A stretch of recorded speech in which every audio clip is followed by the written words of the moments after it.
I've bought this broken Nintendo Switch on eBay for 50 euros. It does not power on, and a shop has already tried to fix it. Stay tuned to find out if I can do it. So this Nintendo Switch is looking really good on the outside. There are no missing screws, there are no obvious signs of heavy damage, but there is a huge scratch on the screen.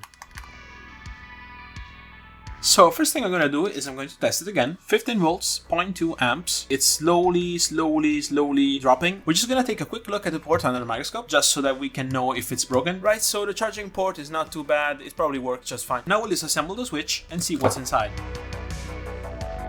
We are missing the little foam pad on this connector. It's not even connected, so I hope the connector underneath is not broken. Marcello! Now we're gonna remove the SD card reader and see if the connector underneath is still working. Alright, looks like Marcello didn't touch this. So right now I don't see any damage to the board nor liquid damage, but we'll see later on. Now that we have the motherboard out, we can do some measurements and take a look under the microscope. There's some kind of hole here. I don't know why. Probably some mishandling from the repair shop.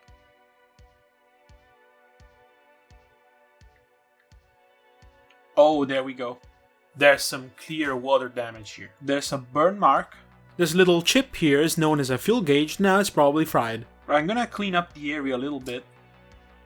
I'm gonna enable my multimeter monitor. I'll go in resistance mode. This big component here should be a current sensing resistor, and these usually do not go bad. As expected, it's reading just fine. I'm gonna check the tiny components in this area and let you know when I find something wrong. If you need a printed circuit board, PCBWay has everything you need. They pride themselves on having the best value, fast turnaround, and one-on-one assistance. Just tell them some basic values like the dimensions and the quantity of your PCB, and you can get an immediate quote. After that, you can change things like the amount of layers your PCB has, the material it's made of, and even the color. They have many colors, but I especially like matte black. PCBWay is now also providing OEM services, for example, a one-stop solution for contract manufacturing. Sign up today following the link in the video description and get a $5 welcome bonus. This capacitor seems shorted. I'm gonna grab a donor board, see if that capacitor is showing up as a short on those as well. Right, so my donor boards do not have this capacitor as shorted, but one of them with a dead CPU does. I'm gonna do some other measurements.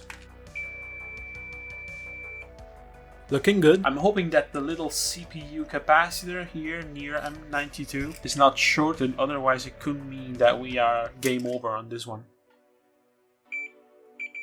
Mamma mia! So this switch is probably dead. Since we're probably already done with this one, I'm gonna lift the fuel gauge here. If it doesn't clear the short, I'm gonna lift this one here. If it doesn't clear the short, I'm gonna lift M92. And if that doesn't clear the short either, I'm calling this a donor board. Let's take a moment to explain a few things. Usually when measuring a capacitor, you should only get beeping on one side. But in this case, I'm getting 2 beeps.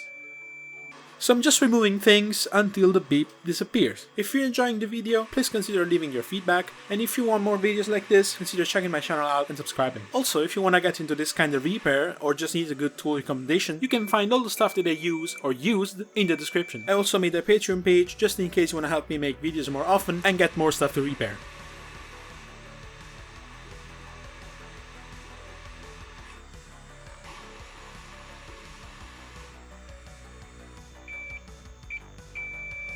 Okay, right, so unfortunately this Nintendo Switch cannot be saved because the CPU is dead. If you liked this video, you will probably like these other 2 ones. In one of them I actually managed to fix a Switch. Thanks for watching, and I hope you're happy.